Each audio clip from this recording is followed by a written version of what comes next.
Chapter 1. Emile Goes to the City. "Now, Emile," said his mother, "get ready. Your clothes are on your bed. Get dressed, and then we'll have our dinner." "Yes, Mother." "Wait a minute. Have I forgotten anything?" "Your other clothes are in your case. There's some food for your journey. These flowers are for your aunt. I'll give you the money for your grandmother after dinner. No, that's all, I think." Emile left the room, and Mrs. Fisher turned to her neighbor, Mrs. Martin. "My son's going to the city for 2 or 3 weeks. At first he didn't want to go, but what can he do here while his school's closed? My sister's asked us again and again to visit her. I can't go because I have so much work. Emile's never traveled alone before, but he's old enough now. He'll be all right. His grandmother's going to meet him at the station. I think he'll enjoy the city," said Mrs. Martin. "All boys like it. There are so many things to see. I must go now, Mrs. Fisher. Goodbye." Emile came back into the room and sat down at the table. His hair was tidy, and he was wearing his best jacket. While he ate, he watched his mother. "I mustn't eat too much," he thought. "She won't like it when I'm going away for the first time." But his mother was thinking about other things. "Don't forget to write to me when you arrive," she said. "All right." "Give my love to your aunt and your grandmother and your cousin Polly. Look after yourself, and be good. I don't want anyone to say that you're not a polite boy. I promise." After dinner, Emile's mother went to the sitting room. There was a tin box on one of the shelves. She took out some money and came back to the table. "Here's 70 pounds, she said. 5 10-pound notes and 4 5-pound notes. Give your grandmother 60 pounds. I couldn't send the money to her before, but I've worked hard and I've saved it for her. The other 10 pounds is for you. Your return journey will cost about 3 pounds. Use the other 7 pounds when you go out. I'll put the money in this little bag. Now don't lose it. Where will you put it?" Emile thought for a minute. Then he put the bag into the pocket inside his jacket. "It'll be safe there," he said. His mother looked serious. "You mustn't tell anyone on the train about the money." "Of course not," said Emile. "Some people think that 70 pounds is not a large amount of money, but it was a lot of money to Emile and his mother. Emile's father was dead, so his mother worked hard all day. She paid for their food and clothes, and for her son's books and his school. Emile realized that his mother worked hard, so he really tried to do well in class. She was always pleased when he got a good report from his teacher at the end of the year. "Let's go now," said Mrs. Fisher. "You mustn't miss the train. If the bus comes along, we'll take it." The country bus was very old and slow. Emile and his friends wanted modern buses in Newton. But other people in the town liked their old bus. They liked the driver, too. He always stopped at your house for you. You called out, and the driver stopped. But it was often quicker to walk. The bus came, and Emile and his mother got on. They got off at the square in front of the station. Then they heard a deep voice behind them. "Where are you going?" It was Newton's chief of police. Emile's mother said, "My son's going to visit his grandmother for 2 or 3 weeks." Emile felt silly. He was remembering something. In the center of the station square, there was a statue of a very famous judge. One day, after school, Emile and his friends climbed up and put an old cap on the statue's head. Then, Emile began to paint its nose red. Suddenly, the chief of police walked into the square. "Oh no, he saw me," thought Emile, as he and his friends ran away. Now, a week later, Emile waited for the policeman to say, "Emile Fisher, come with me. You are going to prison." But the policeman didn't say anything as Emile carried his case into the station. Perhaps he was waiting until Emile came back from the city. Mrs. Fisher bought a ticket for Emile. They only had to wait a few minutes for the train. "Don't leave anything on the train, and don't sit on the flowers. Someone will lift your case up for you. Don't forget to say please." "I can lift the case up," said Emile. "I'm not a baby." "All right." His mother was looking serious again. "You must get out at the right station in the city," she said. "It's the East Station, not the West Station. Your grandmother will be by the ticket office." "I'll find her, Mother." "Don't throw paper on the floor of the carriage when you eat your food, and don't lose the money." Emile opened his jacket and felt in his pocket. "Don't worry," he said. "It's safe." The train came into the station. Emile kissed his mother and climbed into a carriage with his case. His mother gave him the flowers and food. "Is there a seat for you?" she asked. "Yes," said Emile. "Be good and write to me." "You must write to me, too." "Of course. Now be nice to your cousin Polly." The carriage doors were shut, and the train moved slowly out of the station.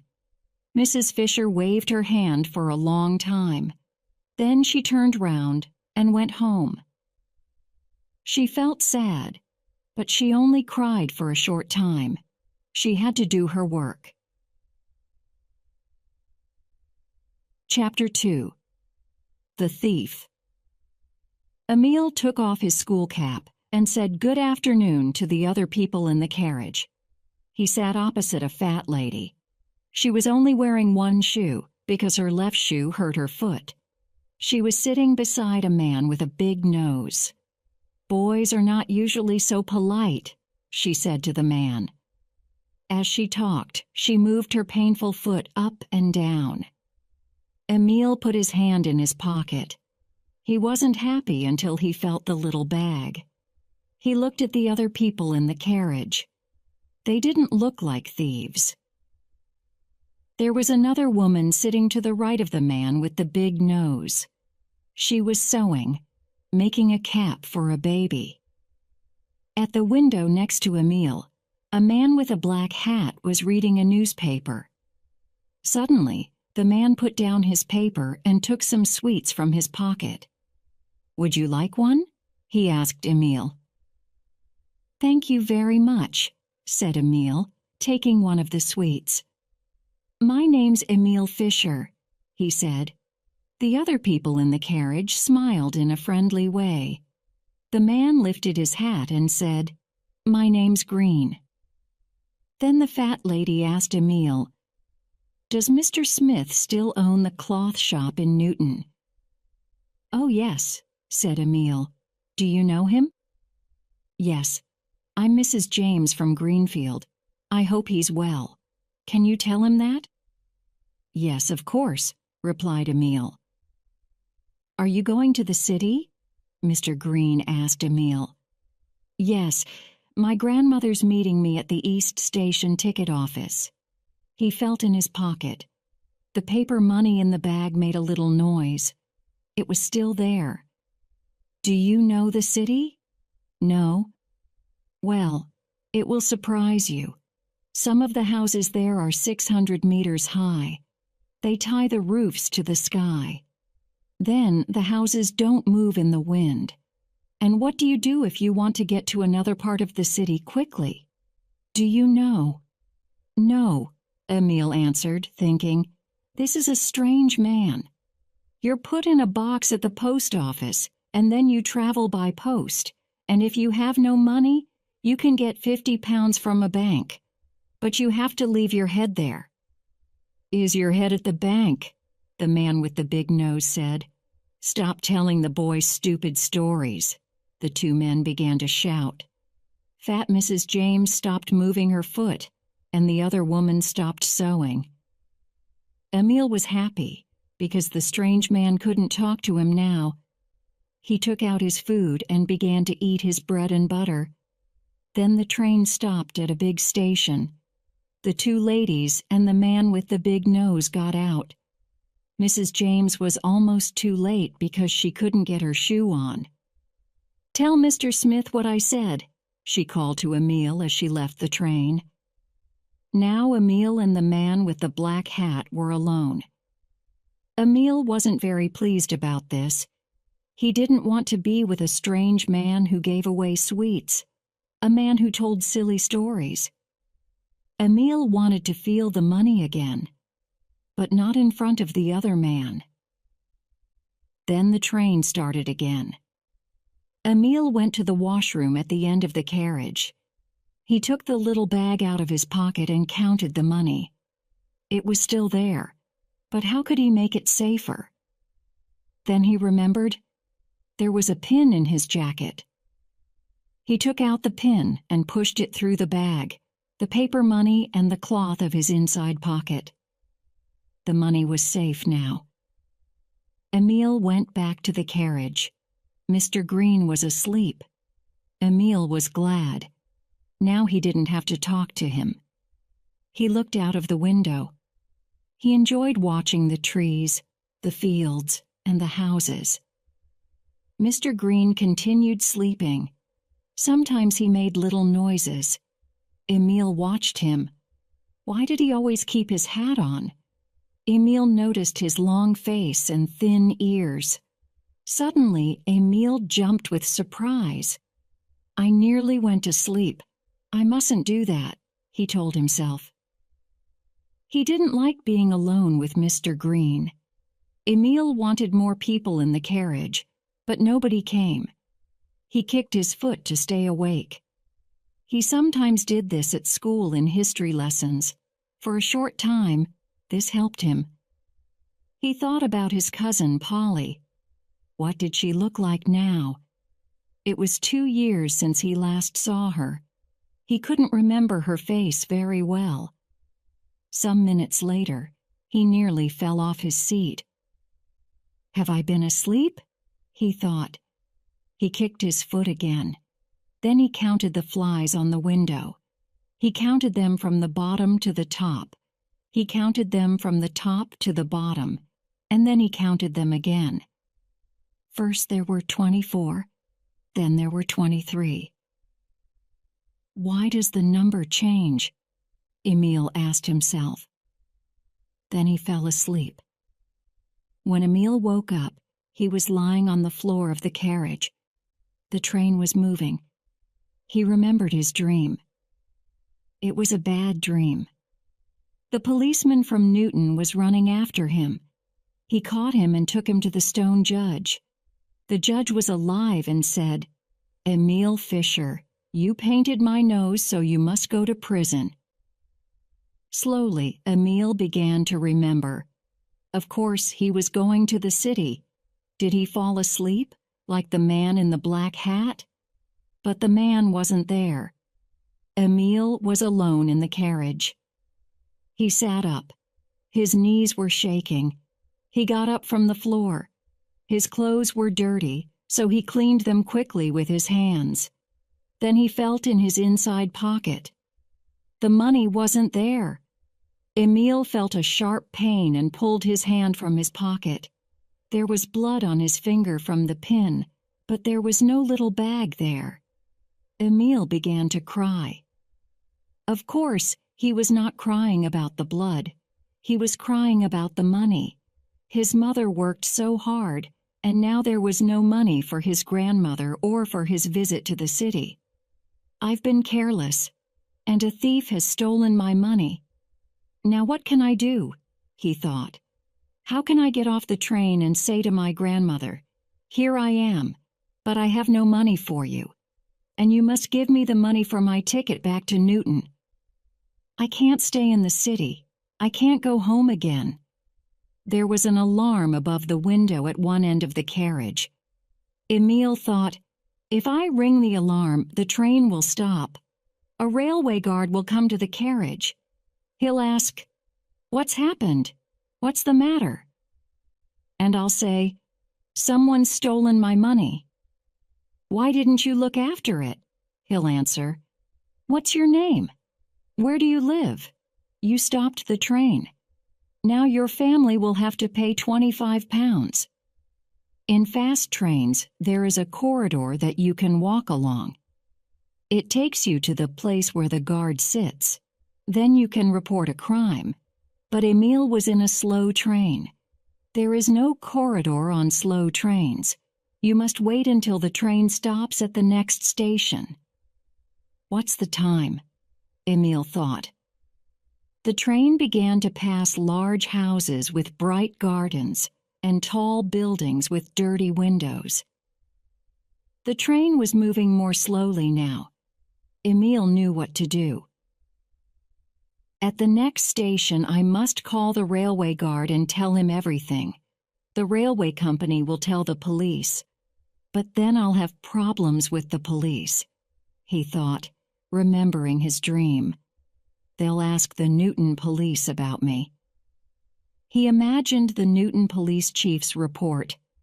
"Emil Fisher of Newton is not a good boy. He paints the noses of statues. I do not believe that his money was stolen.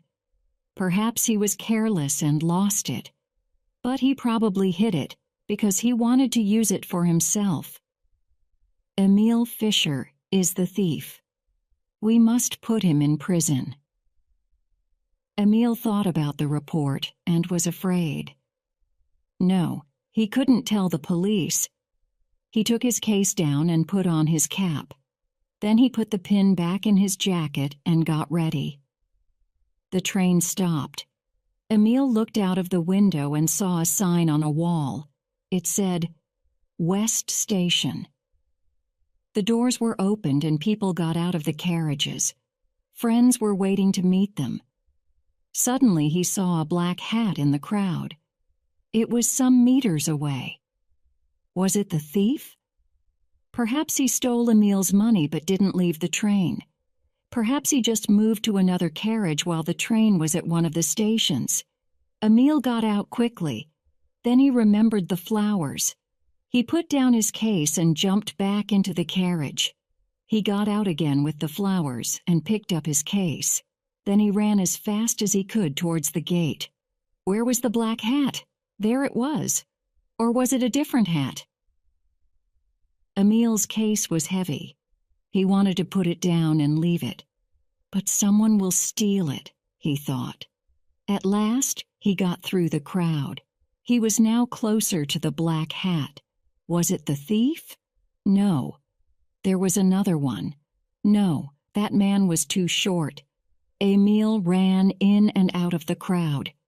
There was Mr. Green, the thief. He was passing through the gate, and he seemed to be in a great hurry. "I'll get you," thought Emil angrily. He gave his ticket to the railway man, put his case in his other hand, and with the flowers under his right arm, ran after the black hat. It's now or never, he thought. Chapter 3. Emil goes after the thief. Emil wanted to run after the man and shout, "Give me my money!" But, he thought, the man won't say, "Of course, dear boy. Here it is. I promise that I'll never steal again." No, now he could only watch the man. A very fat lady was walking in front of Emil. He hid behind her and followed the thief out of the station. If I ask that lady for help, Emil thought, she probably won't believe me. The man walked into the station square. He crossed the road. An electric tram with 2 carriages turned into the road from the right. The man got into the first carriage and sat down next to a window. Emil ran after the tram. The tram started moving as he reached the second carriage. He jumped on the tram, put his case in a corner, and stood in front of it. Cars hurried past the tram. There was a lot of noise, and there were a lot of people. There were newspaper boys at every corner, and wonderful windows filled with books. Gold watches, shoes, and food. and the buildings were very, very high. So this is the city, Emil thought. He wanted to look at everything, but there was no time. The man with my money will get off the tram and escape into the crowd. Then everything will be hopeless, he thought. Emil thought about his grandmother. She was waiting for him at the ticket office in East Station. The tram stopped. Emil watched the carriage in front. A crowd of new passengers got on, but nobody got off. One man was angry because he fell over Emil's case.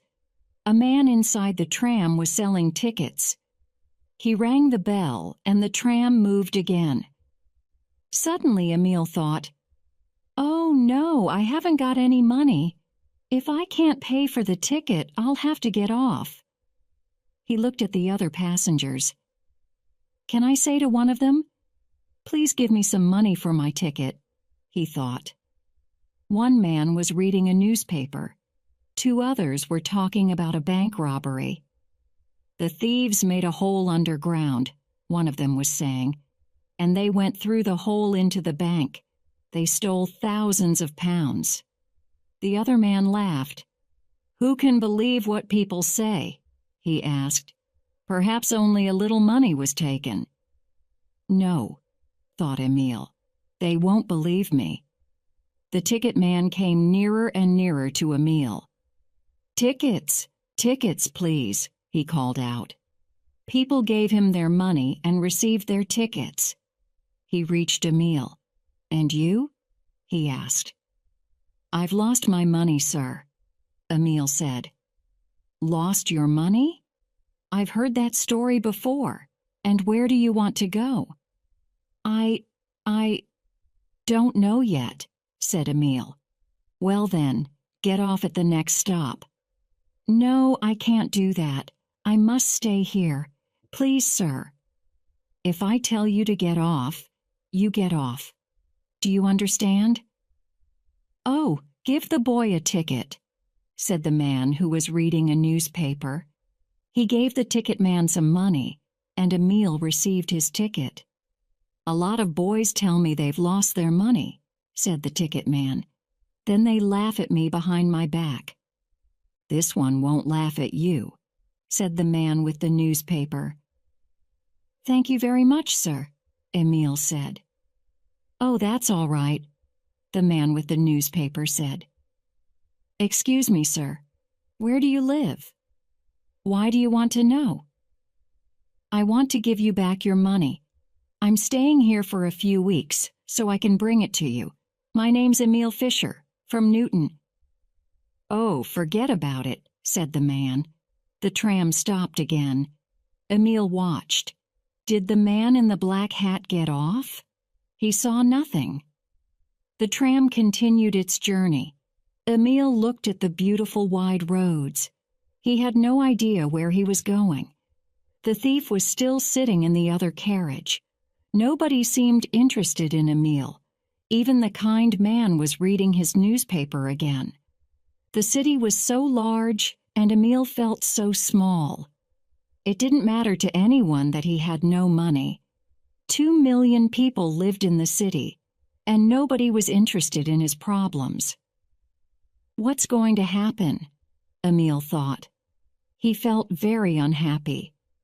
Emil's grandmother and his cousin Polly were waiting for him at East Station.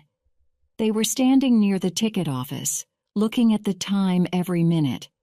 A lot of people passed them, carrying boxes, cases, and flowers, but not one of them was Emil. "Perhaps he passed us and we didn't see him," said Polly. She stood on the platform with her shining new bicycle. She wanted to show it to Emil.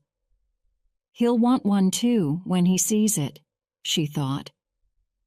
Polly's grandmother was worried. "What is the matter? What is the matter? I think the train arrived a long time ago." They waited a few more minutes. Then Polly went to ask about the train. A man was standing at the gate, looking at people's tickets.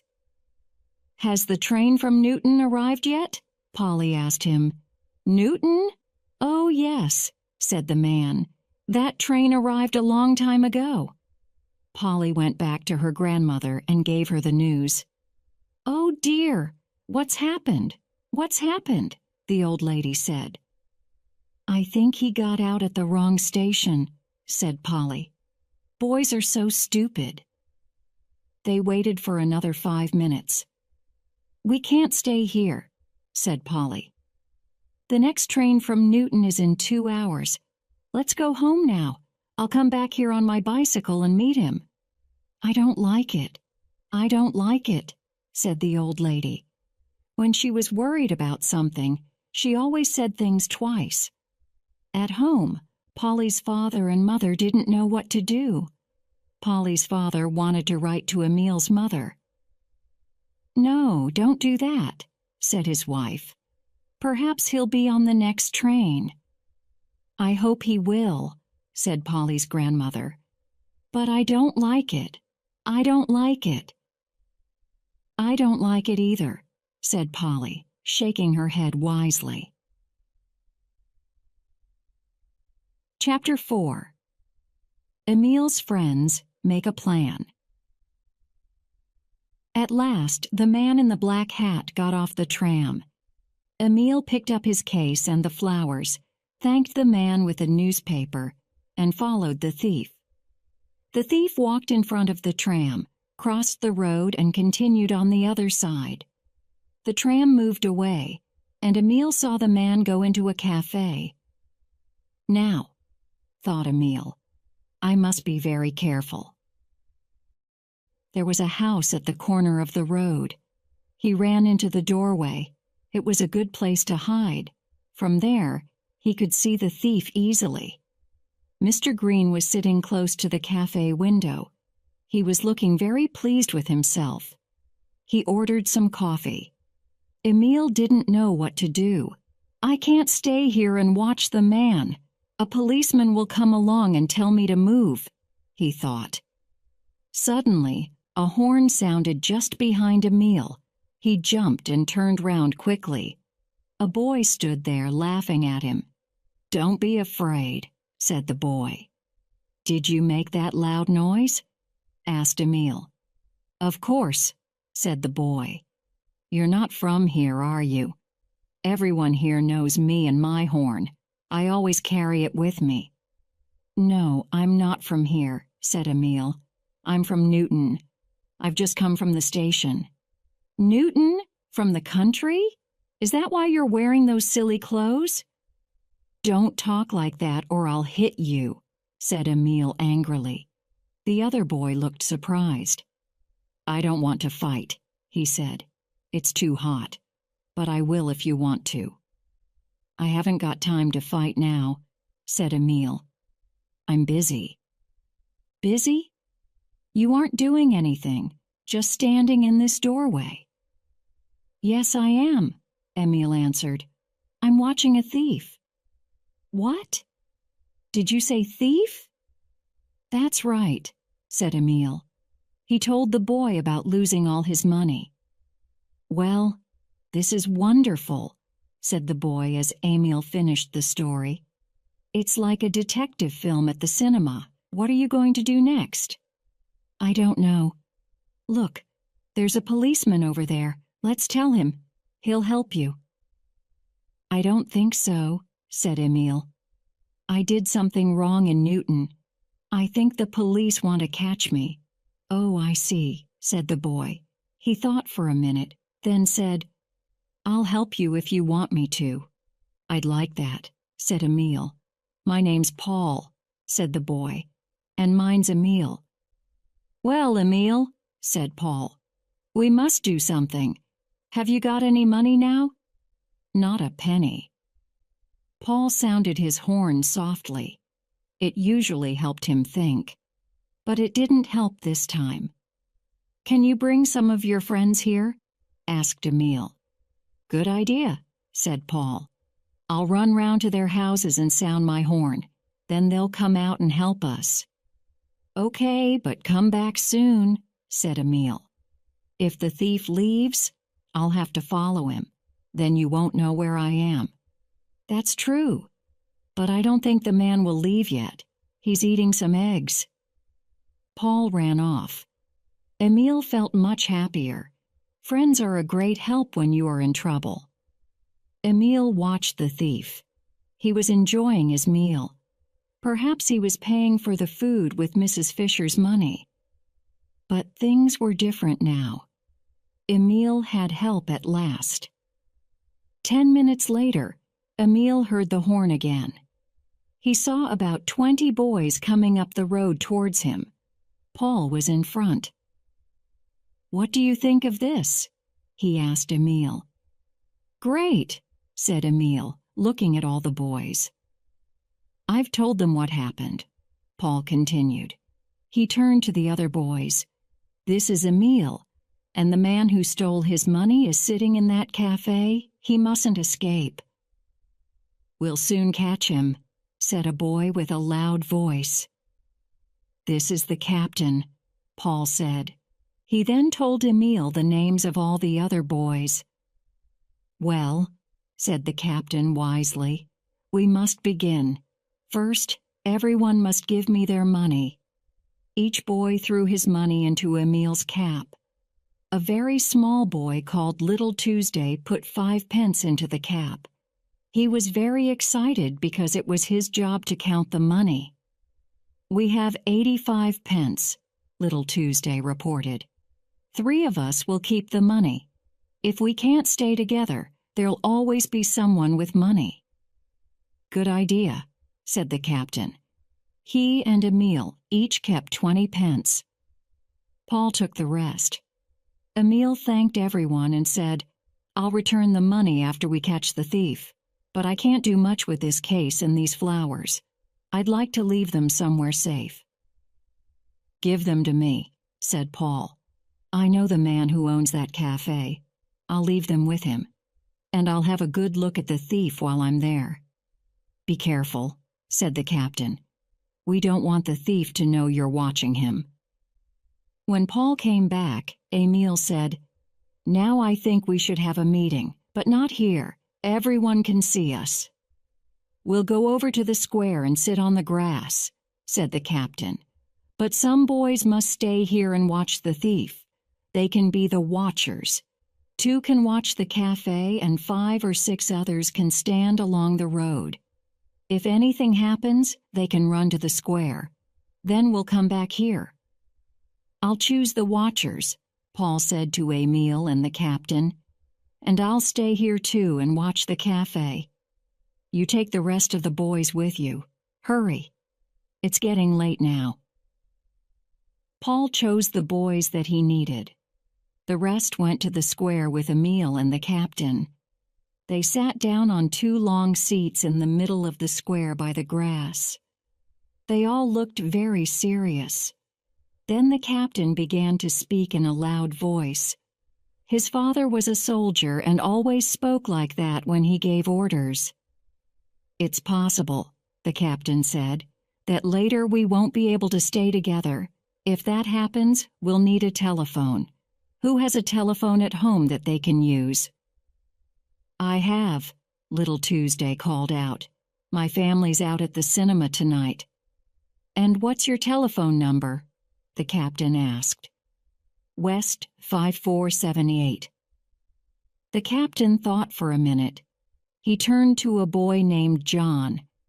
"Take this pencil and paper. Cut the paper into 20 pieces. Write Little Tuesday's telephone number clearly on each piece. Then give everyone a piece of paper with the number on it. Little Tuesday's house can be our telephone office. Our detectives must telephone that office when anything new happens.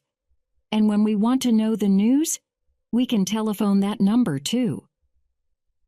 "But I'm not at home," said Little Tuesday. "No, but you will be," the captain answered. "Listen to me. We'll finish talking, and then you'll go home and sit by the telephone. It's very important work." John gave out the pieces of paper. Each boy put his piece carefully in his pocket. The captain continued, "Some of you must follow the thief, but the others must stay here in the square. Then we'll know where you are. We'll find you if we need you. You can go home now. Tell your families that you'll be very late tonight, but one after the other, not all at the same time. John, you can go home with little Tuesday. Run back here when there's something to report. I think that's all, isn't it? We'll need something to eat, said Emil. 5 boys ran off to get some food. I think you're all being silly, said a boy called Peter. You're talking about food and telephones, but we need to talk about catching this thief. How are we going to catch him? Can we get his fingerprints? Said a boy who read a lot of detective stories. Of course not, said John. We can only hope to get back the money that he's stolen. But if we steal the money from him, said the captain, we'll be thieves too. That's right, said Emil. It's wrong to take something from someone if he doesn't know about it. Okay, we've talked enough, said the captain. Now let's do something. We don't know yet how we're going to catch this man, but one thing's sure, he must give back the money. I didn't understand what you said about stealing, said little Tuesday. How can I steal something that belongs to me? I own it, even if it is in another person's pocket. You're too young, said the captain. You can't understand. Are you sure we can all be good detectives? Asked Peter. We don't want the thief to know what's happening. He'll escape.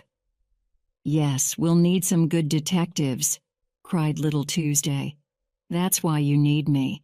I can be a wonderful police dog, too. I can make a noise like a dog. Nobody listened to him. Perhaps the thief has a gun, said Peter. Then we need brave detectives, said Emil. If anyone's afraid, they can go home to bed. Nobody moved. There's one more thing, Emil continued. I must send news to my grandmother. She doesn't know where I am. She'll go to the police, and we don't want that. Can someone take a letter to 15 Bridge Street for me? I'll do it, said a boy called Robert. Emil asked for a pencil and paper. He wrote, Dear Grandmother, you probably want to know where I am. Please don't worry. I am in the city. I cannot see you yet because I have some important business, but when everything is finished, I will come. Do not ask what this business is. The boy who is bringing you this letter is a friend. He knows where I am, but he cannot tell you because it is a secret.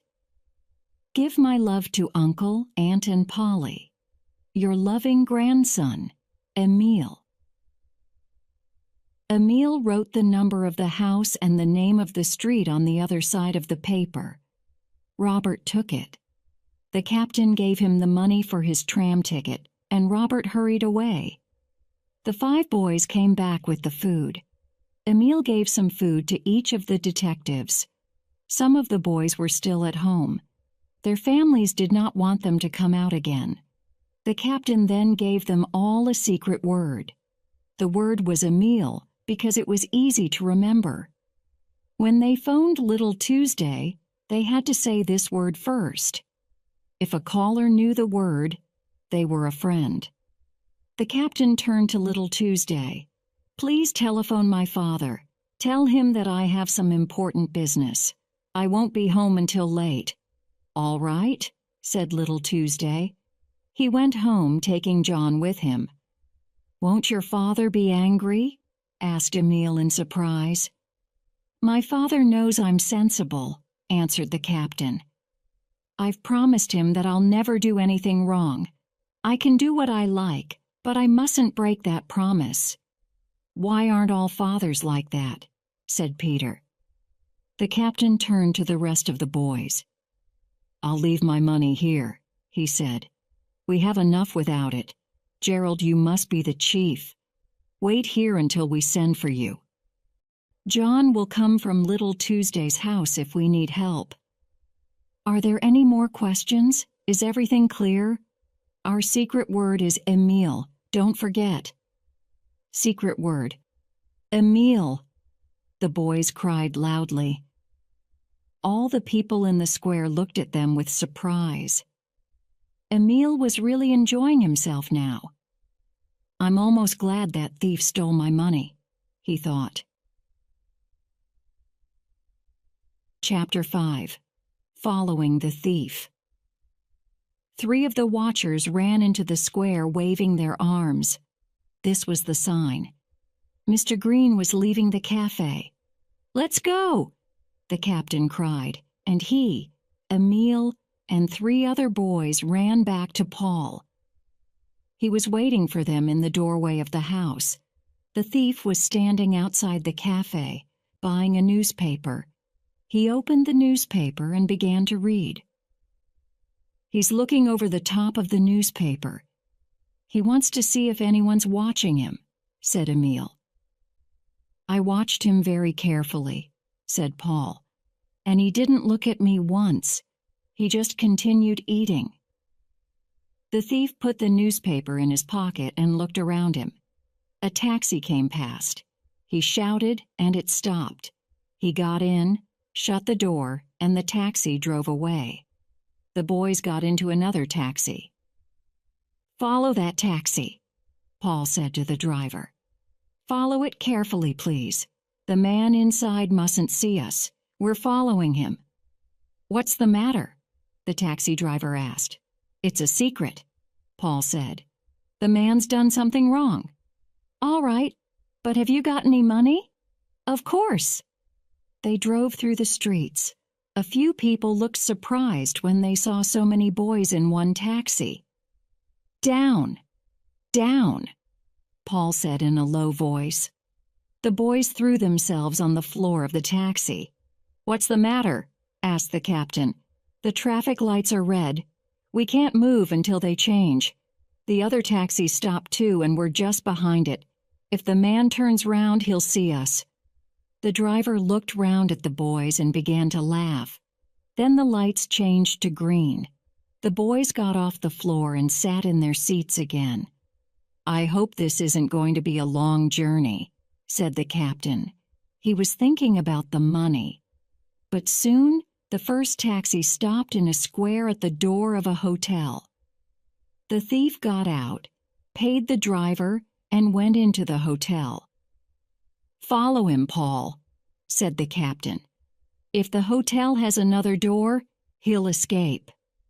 Paul ran after the thief, and the other boys got out of the taxi.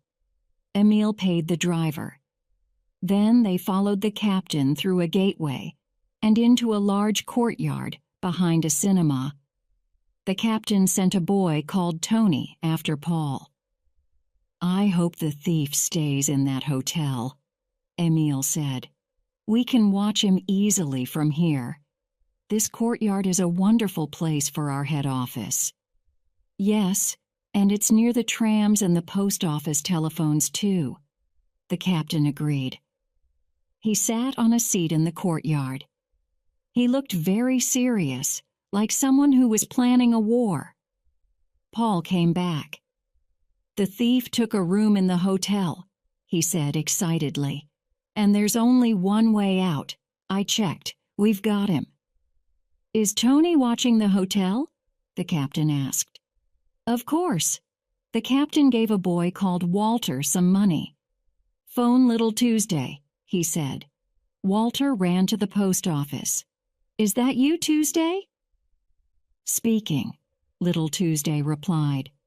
Secret word, Emile, Walter speaking. The thief is staying at the West End Hotel, Princess Square. Our head office is in the courtyard behind the West End Cinema. Little Tuesday wrote everything down very carefully, and then Walter told him about the taxi journey. Why can't I be there with you? Little Tuesday said. He felt sad and lonely, sitting by the telephone. Have any of the others phoned you? No. Okay. Goodbye for now. Walter went back to the courtyard. It was getting late. I'm sure we won't catch him today, said Paul. The boys thought deeply for some time. The sky was growing dark.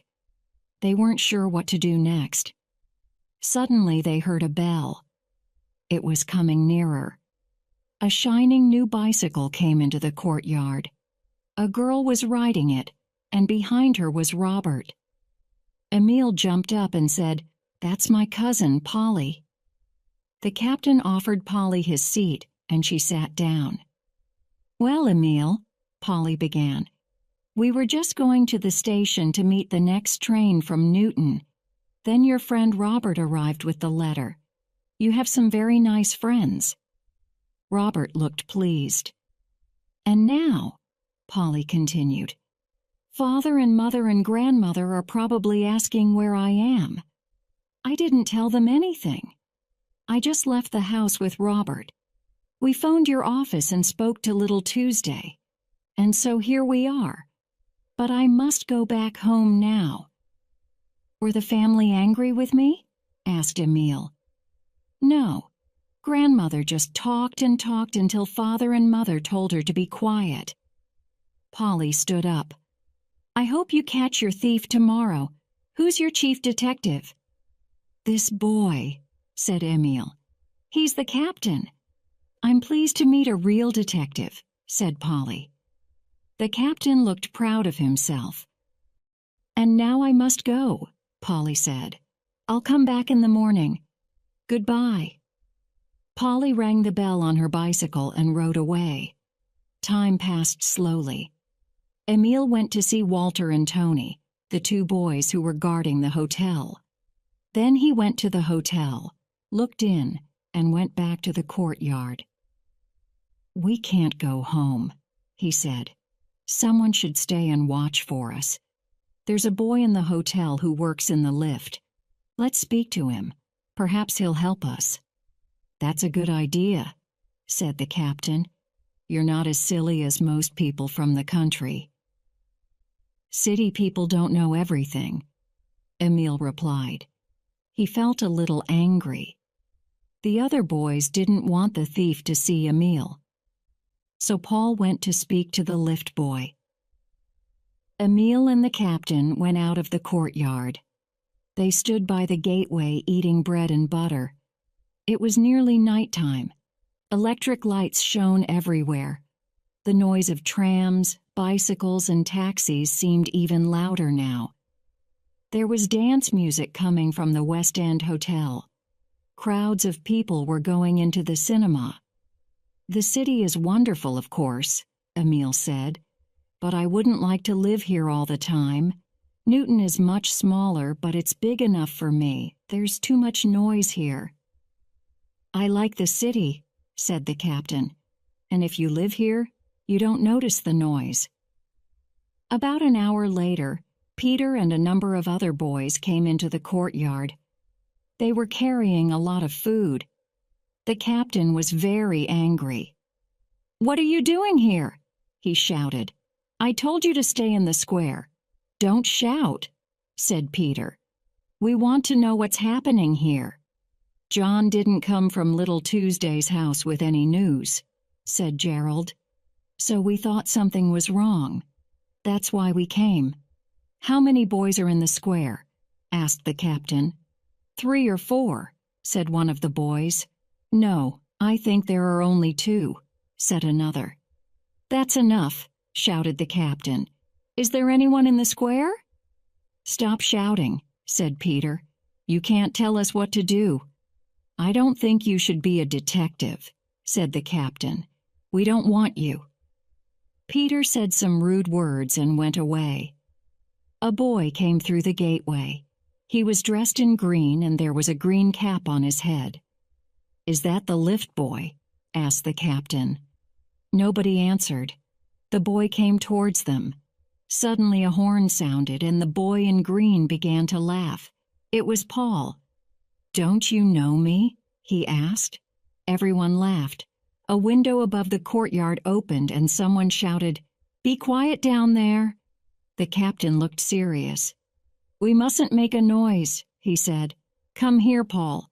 Why are you dressed like that?" "Well, I went to the hotel," Paul began. and the lift boy was standing by the lift. I waved and he came over to me. I told him everything about Emil and the thief. He wanted to help, so he gave me some of his clothes. "People will think you're another lift boy," he said. "You can watch the thief. He won't know who you really are. And that's why I'm wearing these clothes." "But what about the hotel doorman?" Emil asked. "The lift boy told him about us," replied Paul. "The hotel doorman is the lift boy's father. So it's okay. Now I can stay there all night. And I can take one of you with me, too.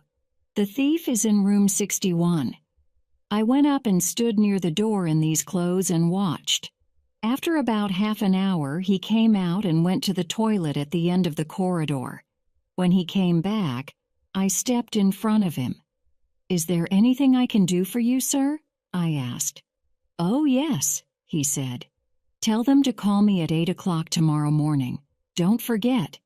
'Yes, sir,' I said. Then he went back into his room. The captain was very pleased and thanked Paul. Emil thanked him, too.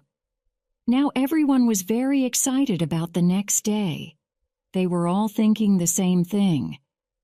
Tomorrow we'll catch the thief. We can't do anything more tonight, said the captain.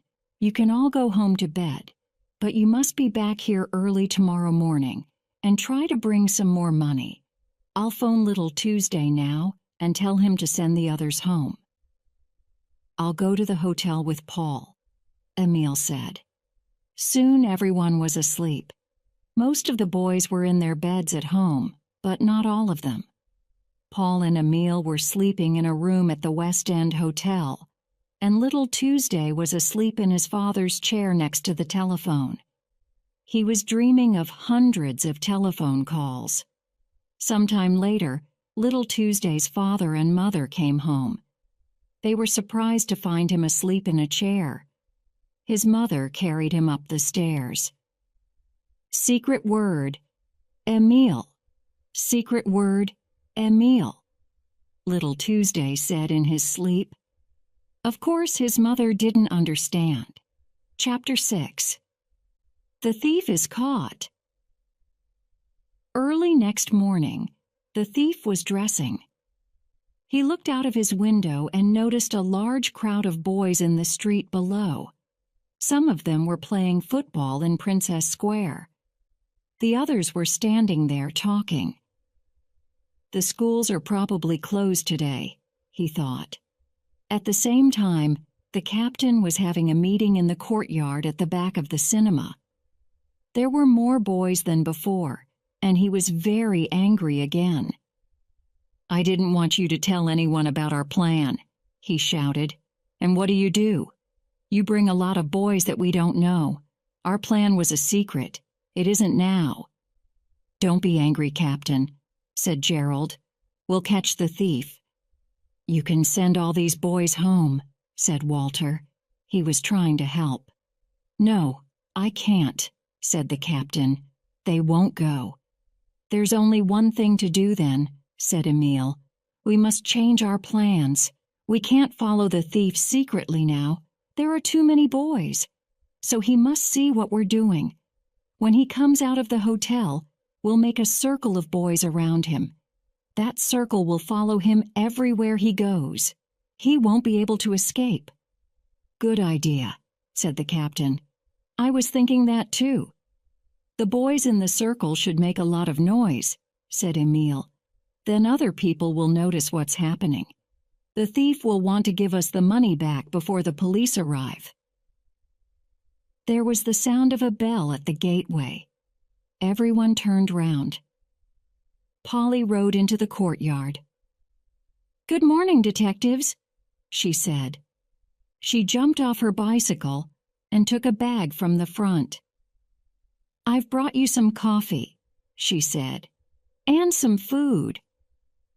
The boys weren't really hungry. It was too soon after breakfast to eat again, but they didn't want to be rude, so they took the bag. They ate and drank everything. Suddenly they heard Paul's horn. He ran into the courtyard shouting, "Quick, let's go! The thief's leaving the hotel!" All the boys ran through the gateway. Polly was left alone with her bicycle and the empty bag. She wasn't very pleased. She jumped on her bicycle and rode after the boys. "I don't like it! I don't like it!" she said. She sounded like her grandmother. The thief came out of the hotel and turned to the right. The captain sent Tony and Walter to the different groups of boys. They gave them their orders. In 3 minutes there was a large crowd of boys all around the thief. He didn't know what to do. The boys were talking, laughing, and following him everywhere. "And why are they looking at me all the time?" he thought. He couldn't understand what was happening. Suddenly, a ball flew past his head. He didn't like that and began to walk more quickly. But the boys walked faster too. He tried to turn into a side street, but another crowd of boys stood in his way. "Walk in front of me," Emile said to Paul. "The thief mustn't see me yet." Polly rode at the side of the crowd, ringing her little bell. The thief was feeling more and more nervous. He didn't know what he should do next. He tried walking faster, but he couldn't escape. Suddenly he turned round and ran back along the street. The crowd followed. Then Walter ran in front of the thief, and the man nearly fell. "What's the matter with you?" Mr. Green shouted. "Go away or I'll call a policeman." "Oh, yes, please," said Walter. "That's what we're waiting for." Of course, the thief didn't want to call a policeman. He looked up. People were looking at him from their windows. Was anyone phoning the police? "If the police come," he thought, "they'll start asking questions." He was beginning to feel afraid. He didn't know what to do. Then he saw a bank across the road. It gave him an idea. He ran through the crowd of boys and hurried into the bank. The boys followed. The captain stopped them at the door and said, "Paul and I will go inside. Emile can stay here until we're ready for him. When Paul sounds his horn, Emile and 10 boys must come into the bank." He turned to Emile. "Bring some good boys, Emile. This will be a difficult business." Paul and the captain walked into the bank. Mr. Green was standing in front of a desk. Behind the desk, a bank assistant was having a telephone conversation. The captain got close to the thief. Paul stood behind him, with his hand in his pocket, ready to sound his horn. The bank assistant finished telephoning and came to the desk. "What can I do for you?" he asked Mr. Green.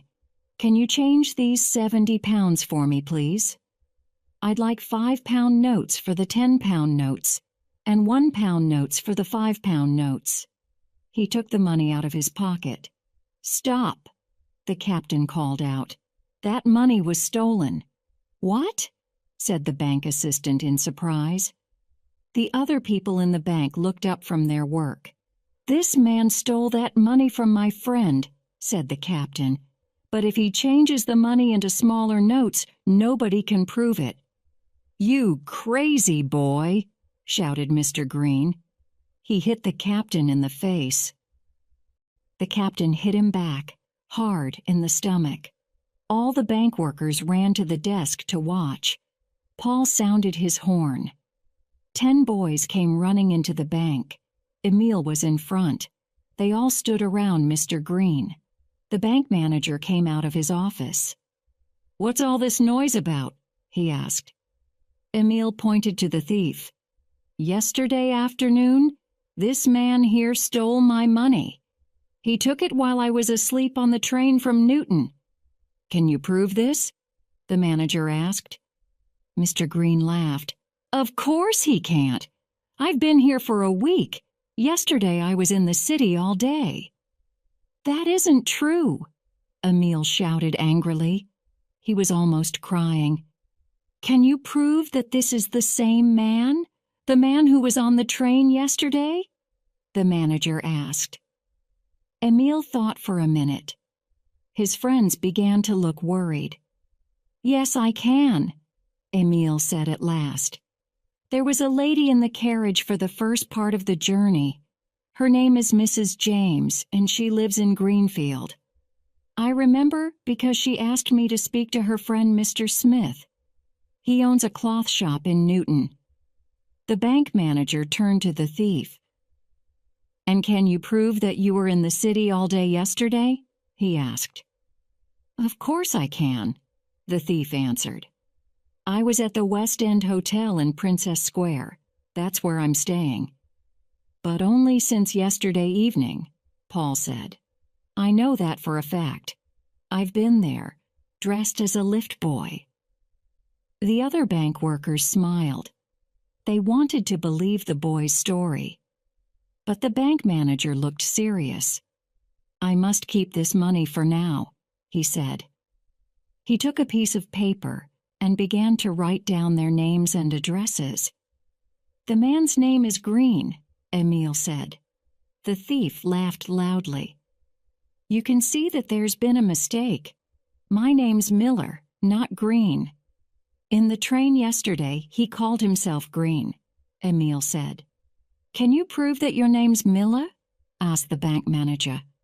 I have no papers with me, said the thief, but I can get them from the hotel. Don't believe him, Emile cried. It's my money, and I must have it back. My mother asked me to take the money to my grandmother. She lives here in Bridge Street. Perhaps that's true, said the manager, but I'll have to ask you again. Can you prove that the money is yours? Is your name written on the back of the notes? Did you write down their numbers? Of course not, said Emile. I didn't think that I could lose the money. Were there any marks on the notes? I don't think so. Well, that's the end of it then, the thief said. Everything that I've told you is true. That money's mine. I never steal from children. Wait a minute, Emile cried. Now I remember. There is a mark on the notes, the mark of a pin. I wanted to be sure that the money stayed in my pocket, so I put a pin through the cloth of my pocket and threw the bag with the money in it. If you look closely at the notes, you'll see the holes from the pin. The bank manager held the notes up against the light. Everyone watched in silence. The thief stepped back. The boy's right, said the manager. There are holes in these notes. And here's the pin that made the holes, Emile said. He put the pin from his jacket on the desk.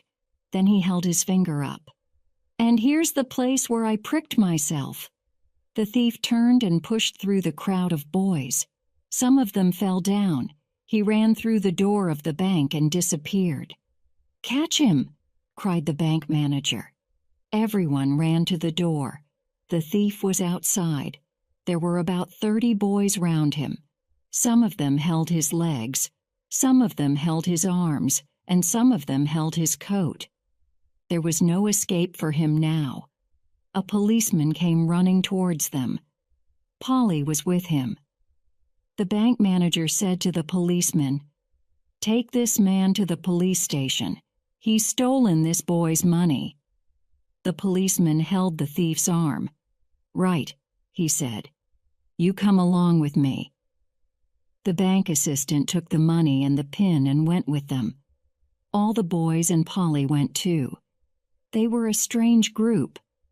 First there was the policeman and the assistant from the bank, with the thief between them. Then came all the boys. And finally, there was Polly on her shining new bicycle. She called to Emile, "I'm going to ride home and tell the family."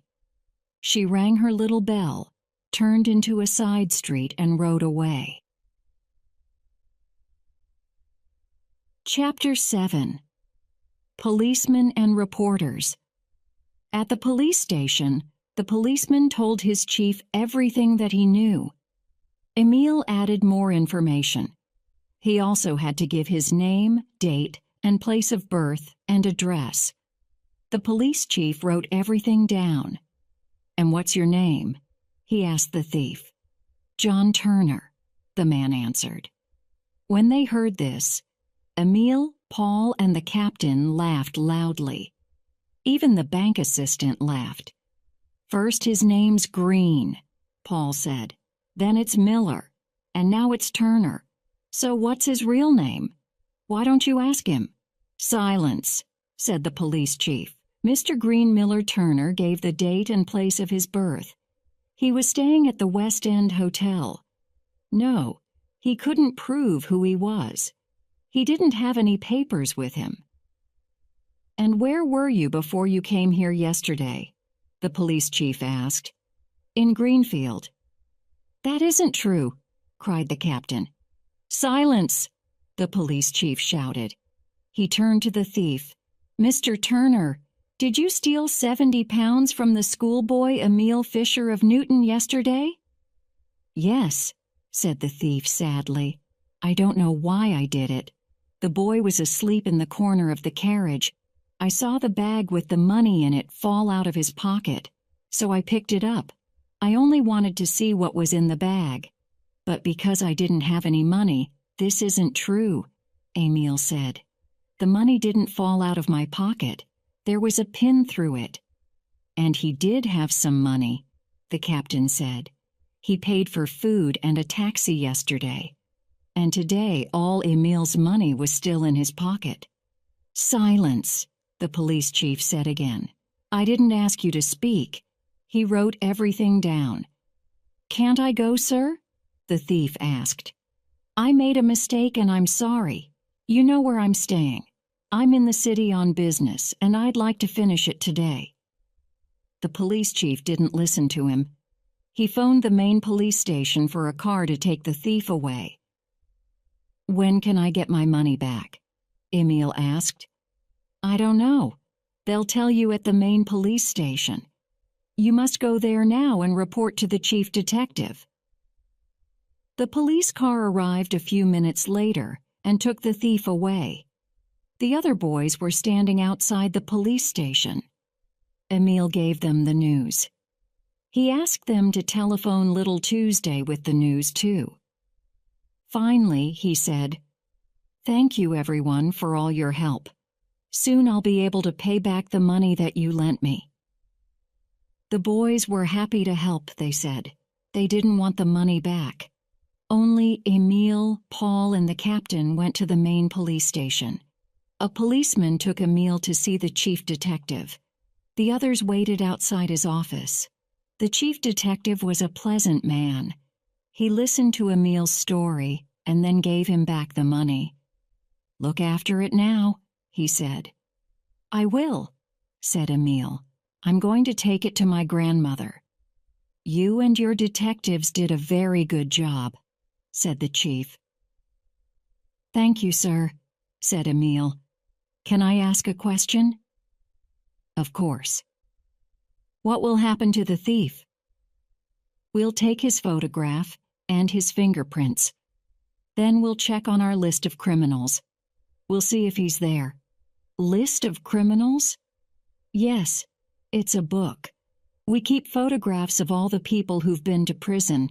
It also has the fingerprints of thieves that we're trying to catch. Perhaps your thief is one of the men that we're looking for." The telephone rang. "Just a minute," the chief said. He spoke into the telephone. "Yes, come up to my office." He turned to Emil. "A few people are coming up to see you. They're reporters from the newspapers." "Oh, are they going to write about me in the newspapers?" "I think so." The chief smiled. "When a schoolboy catches a thief, he becomes famous." The door opened, and 4 reporters came into the room. The chief detective shook hands with them and told the story of Emil and the thief. The 4 reporters wrote everything down carefully. "This is a wonderful story," one of the reporters said. "A boy from the country becomes a detective." "He should join the police," said another man. "Why didn't you go to the police at the beginning and tell them everything?" asked a third reporter. Emil suddenly felt afraid. "Yes. Why didn't you do that?" asked the chief detective. "Because," Emil began slowly, I painted a red nose on the statue in the station square at Newton. Do I have to go to prison?" The reporters and the chief detective all laughed. "Of course not, Emile," said the chief. "We aren't going to send one of our best detectives to prison." "Oh, I'm very happy about that," Emile said. He turned to one of the reporters. "Don't you remember me?" he asked. "We were on the same tram yesterday. You paid for my ticket because I had no money." "Of course," said the reporter, "and you asked me where I lived. You wanted to come and give me back the money." "Can I give it to you now?" said Emile, taking some money out of his pocket. "Of course not," said the reporter. "I've got a better idea. Come with me and I'll show you the offices of our newspaper. But first we'll go and have some tea and cakes." "I'd like to go with you very much," said Emile. "But Paul and the captain are waiting for me outside." "Then they must come too," said the reporter. But they had to wait a few more minutes. The other reporters wanted to ask some more questions. Emile told them everything that they wanted to know. They wrote it all down. "Is this the first time that Mr. Green has stolen anything?" one of them asked the chief detective. "I don't think so," he replied. "Phone me in an hour. It's possible that I'll have a big surprise for you."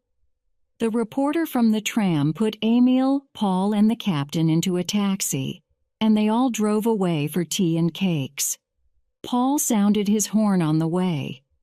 In the cafe, the boys ate a lot of cakes and told the reporter about their exciting adventure. They told him about the meeting in the square and how they followed the taxi. They told him how Paul dressed as a lift boy and about the fight in the bank. "You are 3 of the finest boys that I've ever met," the reporter said at the end. They all felt very proud of themselves. After tea, the reporter took Emile to the newspaper office. It was a very large building. People were running in and out of rooms all the time. Everyone seemed very busy. The place was filled with the sound of people typing. They went into a room where a young lady was sitting. The reporter walked up and down, telling her Emile's story. Emile watched as she typed it all. Then the reporter telephoned the chief detective's office. He listened for some time. "Really? Is that true?" Emile heard him say. "You don't want me to tell him? Thank you very much. It will be a wonderful story for the newspaper." The reporter turned to Emile and said, "Come with me quickly. We must take your photograph." "Why?" asked Emile in surprise. The reporter smiled. They went up in the lift and into a large room. Emile tidied his hair and someone took his photograph. Then the reporter took Emile down to the street. He called a taxi to take Emile home. "Goodbye," the reporter said. "And don't forget to read the newspaper this afternoon. I think you'll be very surprised." Chapter 8. With Grandmother at Last. On the way to Bridge Street, Emile asked the driver to stop at the cafe. His case and the flowers were still there. He took them, thanked the owner of the cafe, and got back into the taxi. At last, they arrived at his grandmother's house. Emile rang the bell. The door opened, and his grandmother was standing in front of him. She kissed him, pulled his hair, and said, "Emile, you wild boy! We've heard some very strange stories about you." Polly and her mother came running from the kitchen. They both looked very pleased. "Did you get the money back?" Polly asked. "Of course," Emile answered. He took the notes from his pocket and gave his grandmother 60 pounds. "Here's the money, Grandmother," he said. "It comes with Mother's love. She's sorry that she couldn't send any for the last 3 months. But business wasn't very good. Now she's sent you more than usual." "Thank you very much, my child," the old woman answered. She gave him back one of the pound notes and said, "That's for you, because you're an excellent detective." Emil thanked his grandmother. Then he gave the flowers to his aunt. She took the paper off them, and Polly brought a pot of water from the kitchen. But it was too late. The flowers were dead. "Oh dear, they look like dry grass," said Polly. "They were fresh when Mother gave them to me," Emil said sadly. "But I couldn't give them any water yesterday." "It doesn't matter," his grandmother said. "Now we must have our dinner. Uncle won't be home before this evening. Can you help me, please, Polly?" After dinner, Emil wanted to ride Polly's shining new bicycle, so he and Polly went out into the street. His grandmother lay down to rest. His aunt made an apple cake. Her apple cakes were famous. As Emil was riding along Bridge Street, a policeman came past. "Do you know where number 15 is?" he asked. "Yes. Why? Has something happened?" Emil replied.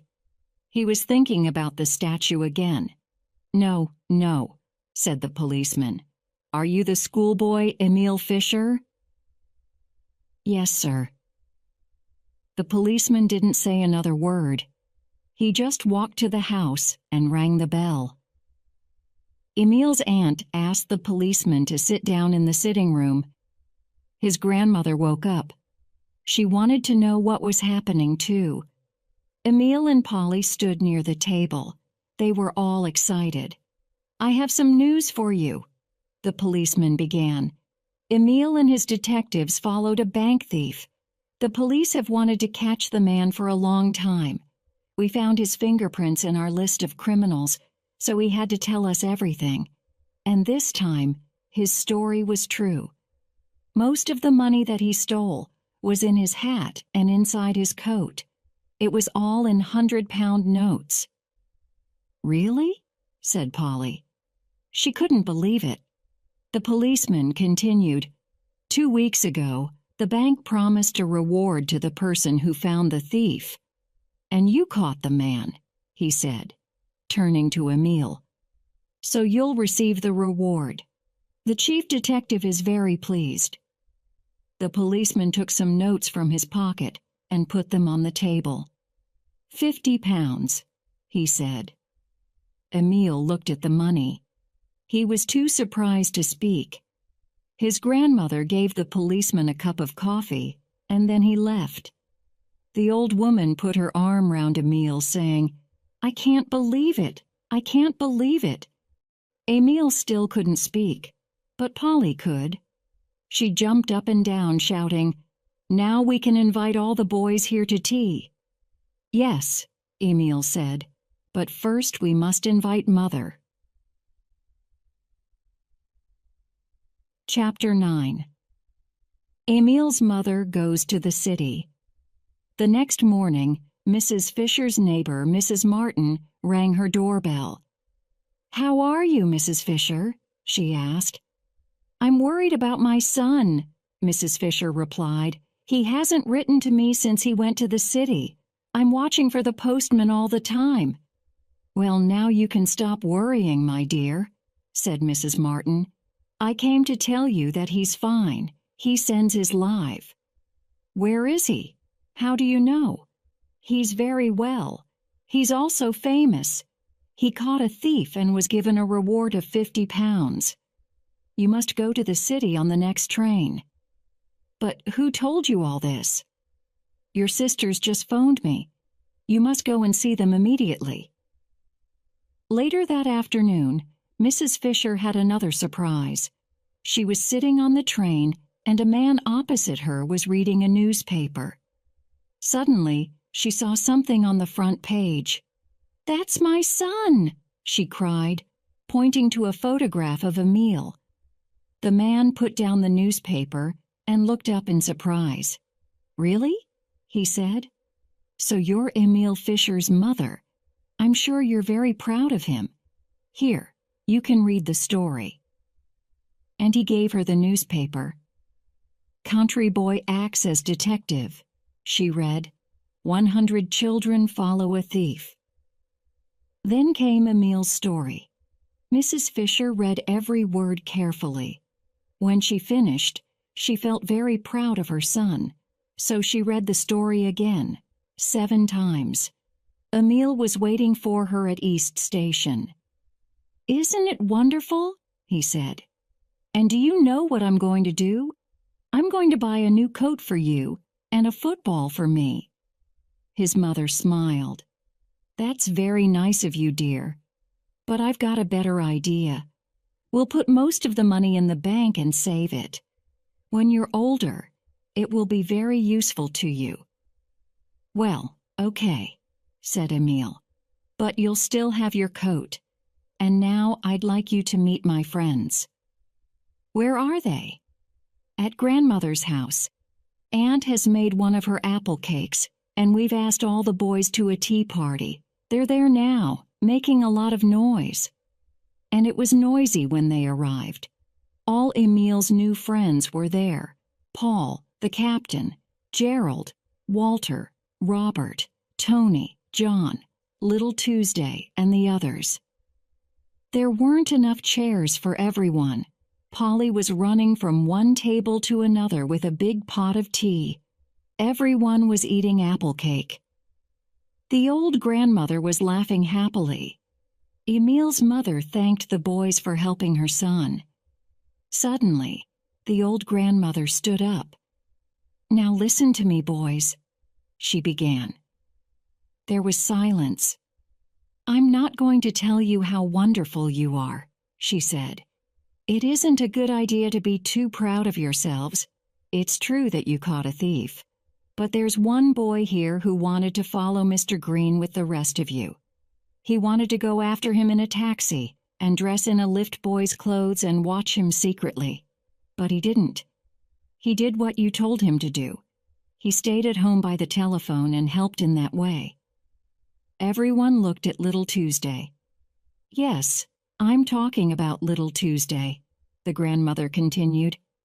"He stayed by the telephone for 2 days. It was a boring job, but he did it well. Now let's all stand up and thank Little Tuesday." And that is exactly what everyone did. The party ended, and all the boys went home. But first they promised to meet again before Emile went back to Newton. The family sat and talked about Emile's adventure. "Well," said Emile, "I've learnt one lesson. You can't believe everything that strangers tell you." "And I've learnt something too," said his mother. "It's not a good idea for boys to travel alone." Emile's grandmother didn't agree. "You're wrong, dear," she said. "You're wrong." "Perhaps," said Emile's mother. "But isn't there a lesson that we can learn from this?" The old lady smiled. "Yes, there is," she said. "Life is difficult sometimes, but there are many kind people in the world." She turned to Emile. "And a true friend comes when you need help."